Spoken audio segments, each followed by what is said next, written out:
तृतीय अध्याय संन्यास जीवन। इतिहास में मदालसा के पुत्र सर्वप्रथम सन्यासी हुए। सेवा कर्म धर्मावलंबी अर्थात सन्यासी लोग जो सेवा व्रत में उतरे, मिशनरी जीवन ग्रहण किया, उसमें मदालसा के लड़के प्रथम थे। इसके पहले भी सन्यासी थे, किंतु वे लोग साधु का वेश धरकर केवल लड्डू, पोलाव, मालपुआ इस समस्त की खोज में घूमते रहते थे। किंतु मदालसा के लड़कों ने संन्यास लेकर क्या किया? प्रथम मिशनरी जीवन सेवा व्रत में उतरे।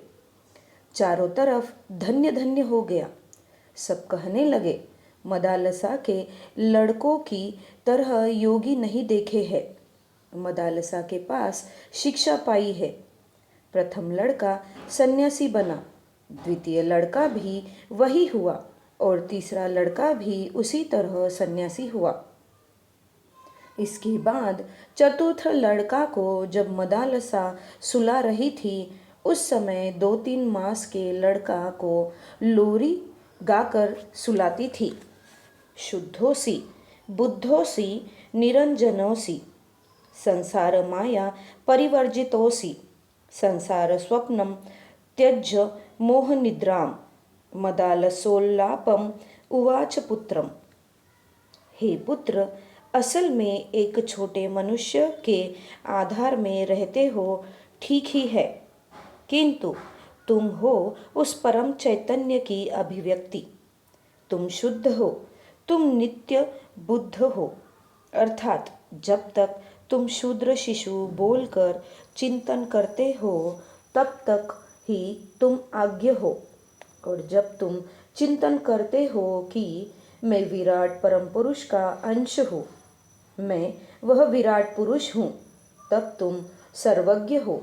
निरंजनोसी साधारण मनुष्य में नाना दोष है, नाना अपराध करते हैं, पाप करते हैं, उसका छाप उसके मन पर रह जाता है। संस्कार रूप में उस छाप को अंजन कहा जाता है। अंजन का अर्थ है जो आँख में लगाई जाती है, काजल जैसी चीज, एक दाग। तो तुम्हारे ऊपर कोई अंजन तो नहीं है, कोई दाग तो नहीं है, तुम निष्पाप निरंजन हो। संसार माया परिवर्जितोसी एवं आत्मस्वरूप में तुम संसार माया के ऊपर हो। माया तुम्हारे अधीन है, इसीलिए तुम समस्त जागतिक माया के ऊर्ध्व हो। संसार स्वप्नम त्यज्य मोह निद्राम, और यह संसार तुम्हारे पास असल है क्या? मनुष्य इसी को सत्य कहता है, किंतु परम तेजस्वी के लिए यह जगत एक स्वप्न मात्र है, इसकी वास्तविक स्वीकृति नहीं है। संसार स्वप्नम त्यज्य मोह निद्राम, इसीलिए मोहवश जो संसार स्वप्न को सत्य रूप में देखते चलते हो, वह मोह निद्रा तुम त्याग करो। हे बालक, हे छोटे शिशु, तुम यह मोह निद्रा त्याग करो। मदालसोल्लापम उवाच पुत्रम, अपने बच्चे को मदालसा यह बात कह रही है। राजा उस समय दौड़कर आए और रुक नहीं सके, बोल उठे, मेरा इस पुत्र को भी खराब कर दोगी? तब राजा के साथ मदालसा का झगड़ा शुरू हुआ। उस समय मदालसा बोली, विवाह की शर्त थी, शिक्षा मैं दूंगी, तुम यह शर्त भंग करते हो, मैं अब नहीं रहूंगी। यह कहकर मदालसा निकल गई। बाहर जाकर कहानी है, उसने गंगा में डूबकर शरीर त्याग किया था। जो भी हो, उस समय राजा ने कहा, इस छोटे लड़के को मैं मन के अनुसार तैयार करूंगा। राजा ने लड़के का नाम क्या रखा? राजा ने स्वयं बुद्धि का परिचय कैसे दिया? लड़के का नाम रखा अलर्क। अलर्क का अर्थ संस्कृत भाषा में होता है पगला कुत्ता। तो वह अलर्क राजा की कुशिक्षा से सब तरह से खराब हो गया। इसके बाद एक देश के राजा ने आकर उस देश को दखल कर लिया। इस प्रकार की समस्त नाना कहानी है। अंत में अलर्क घर से बाहर निकल गया। अलर्क ने देखा कि वह सब तरफ से हार गया है। राज्य चला गया। उस समय उसे याद आया कि जब उसकी माँ चली गई थी, उस समय उसने एक अंगूठी दी थी और बोली थी कि यदि तुम चरम विपद में पड़ोगे तब अंगूठी तोड़ना, इससे तुम उपयुक्त निर्देश पाओगे। अलर्ट ने उस समय अंगूठी को तोड़ा और देखा उसके भीतर छोटा कागज है। कागज में लिखा है, सर्व प्रकार की संगति त्याग करोगे। यदि अकेला रहकर संग त्याग नहीं कर सकते हो तो सत्संग करना। द्वितीय उपदेश, सब प्रकार की वासना कामना त्याग करोगे। अगर एकदम वासना कामना का त्याग नहीं कर सकते तब मुक्ति की कामना करोगे। उस समय अलर्क ने निश्चित किया, सब कुछ छोड़कर निकल जाए। कौन योगी है, कौन सन्यासी है? खोजते खोजते वह महर्षि अष्टावक्र जो तपस्या करते थे उनके पास पहुंचा। पहुंचने पर उनसे उपदेश मांगा। प्रश्न करता था और महर्षि अष्टावक्र उपदेश देते थे। अष्टावक्र के साधना स्थल को वक्रेश्वर कहा जाता है, जो वीरभूमि जिला के पश्चिम अंश में है। अलर्क प्रश्न करता है और अष्टावक्र उत्तर देते हैं। इसकी भित्ति से राजयोग का कुछ अंश तैयार हुआ, जिसका नाम अष्टावक्र संहिता है। इसके बाद घूम फिर कर उस देश का राजा जिसने राज्य दखल किया था, उसने फिर अलर्क को बुलाया। कारण था, अलर्क की उस समय तक एक विराट सन्यासी, विराट योगी के रूप में सारी पृथ्वी पर ख्याति फैल गई थी। पहले ही बोल चुका हूँ कि मदालसा के लड़के केवल सन्यासी ही नहीं थे। उन लोगों ने मिशनरी जीवन के रूप में प्रथम जनसेवा शुरू की थी। राजा ने कहा, अलर्क तुम आओ, अपने सिंहासन पर बैठो। उसने कहा, नहीं, अभी मुझे बहुत काम है।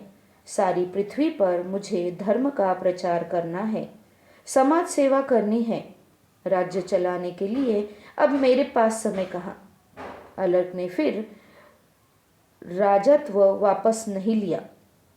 आनंद वचनामृतम सप्तम खंड, बाबा का प्रवचन, 27 दिसंबर 1978। स्पष्टतः सन्यासी जीवन के दो अभिन्न अंग है, आत्म मोक्ष की साधना तथा जनसेवा हेतु समर्पित जीवन। दरअसल साधना से ही सेवा की योग्यता मनुष्य अर्जित करता है।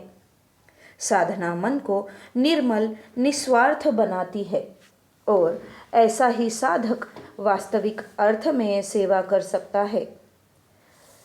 साधना के बिना सेवा संभव ही नहीं है। अतः साधना सन्यासी जीवन की प्रथम बात है।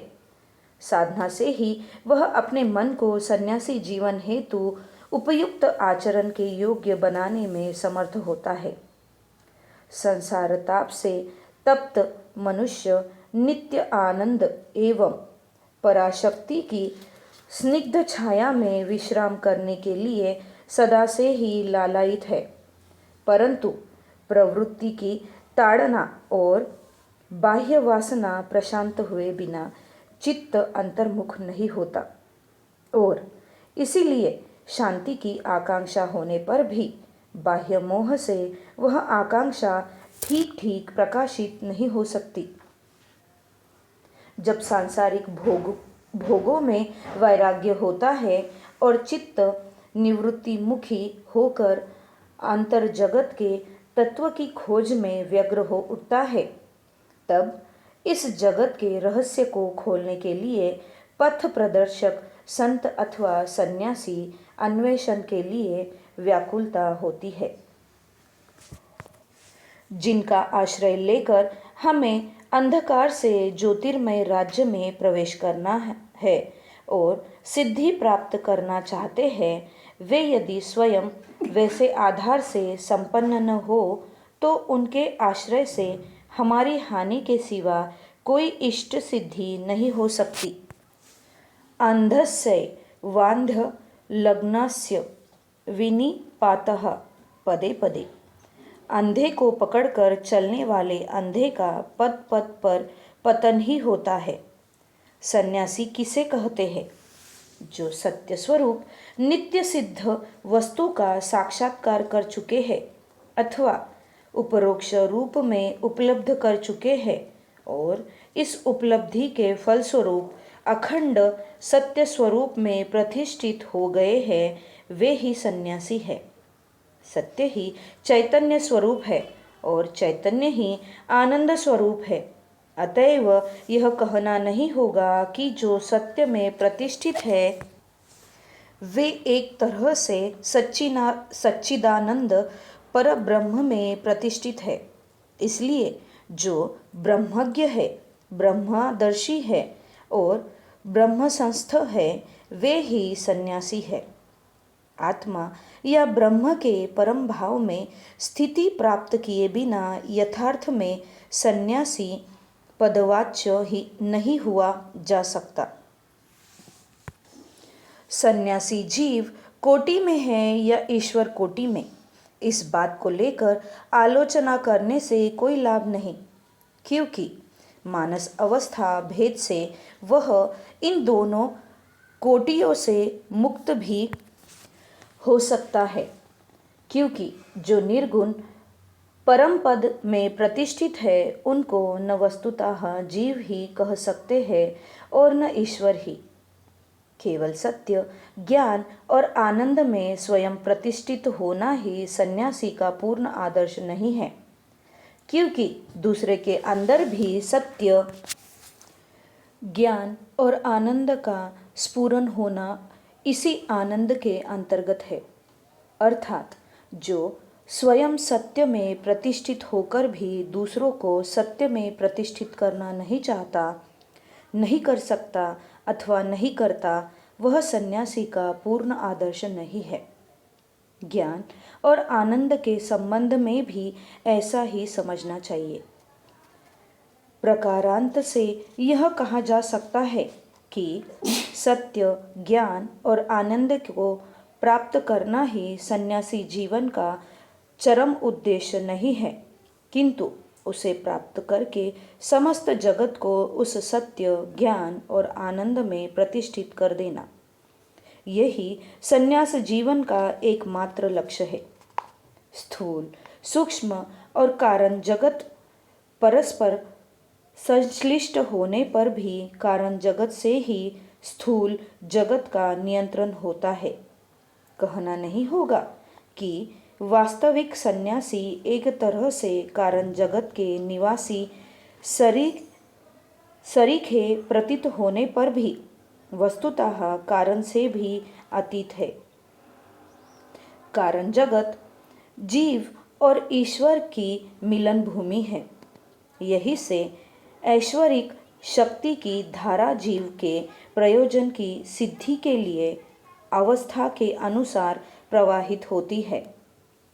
स्थूल, सूक्ष्म और कारण सभी माया चक्र के अंतर्गत है। अतएव स्वभाव में स्थित मायातीत सन्यासी मायातीत होने पर भी महामाया के अंतर्गत है, चूँकि उसमें भी आत्मविकास है। यद्यपि वह विकास कर्मफल भोग की धारा के अनुसार नहीं होता। इस विकास महाकौल के इच्छानुरूप उसके सन्यासी के संकल्प की मुख्य भूमिका होती है। जब तक कुंडलिनी रूपा महाशक्ति सत्य मार्ग को ढककर घोर सुषुप्ति में निमग्न हो रही है, तब तक जीव जड़ भाव को प्राप्त है। शिव शव रूप में निष्क्रिय होकर अवसन्न हो रहा है, तब तक मिथ्या का प्रकोप माया का प्रलोभन और विचित्र प्रपंच की मोहिनी शक्ति प्रकट होती ही रहेगी। कुंडलिनी के जागते ही जीव की घोर निद्रा टूट जाती है और वह अपने स्वरूप दर्शन में समर्थ होता है। पूर्ण जागरण होने पर जीव जड़त्व का परिहार कर शिवत्व को प्राप्त करता है, अर्थात उसकी अंतर्निहित महाशक्ति जागृत होकर नित्य जागृत परशिव के साथ मिलने के लिए दौड़ चलती है। अवश्य ही शिव शक्ति के इस मिलन की पूर्णता के लिए दीर्घकाल की आवश्यकता है। एक दृष्टि से आत्मदर्शन हुए बिना इस मिलन का सूत्रपात ही नहीं होता और दूसरी दृष्टि से यह पूर्ण मिलन हुए बिना सम्यक प्रकार से आत्मदर्शन नहीं हो सकता। साधनानिष्ठ सन्यासी अवधूत कुछ विचार करेंगे तो वे इस कथन की सत्यता का अनुभव कर सकेंगे। शिव शक्ति मिलकर एक उदय ब्रह्म रूप में प्रकाशित होने पर ब्रह्मपथ का प्रारंभ होता है, ऐसा कहा जा सकता है। कुंडलिनी जागरण के फलस्वरूप जिस नित्य सत्ता की प्रतिष्ठा प्राप्त होती है और जिससे किसी भी कारण से वस्तुतः च्युत होने की संभावना नहीं रहती, उसी को सत्य में स्थिति समझना चाहिए। शिशु जैसे शास्त्र बिना पढ़े भी और दूसरे के द्वारा वर्णन बिना सुने भी सहज ज्ञान से अपनी गर्भधारिणी जननी को पहचान सकता है, वैसे ही जब हृदय में सत्य के लिए प्रबल पिपासा जाग उठती है, तब सहज ही सत्य का परिचय प्राप्त हो जाता है। उसके लिए शास्त्राय लक्षणों से मिलान करने की आवश्यकता नहीं होती। जो जिज्ञासु नहीं है वह जैसे ज्ञान का अधिकारी नहीं, वैसे ही जिसके हृदय में सत्य के लिए बड़ी भारी प्यास नहीं लगी, वह भी सत्य को नहीं पहचान सकता। जो यथार्थ ही व्याकुल होकर सत्य की खोज करता है, सत्य स्वरूप भगवान उसके सामने कभी छिपकर नहीं रहते। वे उसके अधिकारानुसार उसके सामने अपने स्वरूप को खोल देते हैं और वह स्वाभाविक ज्ञान के प्रभाव से उनको पहचान लेता है और सदा के लिए धन्य हो जाता है।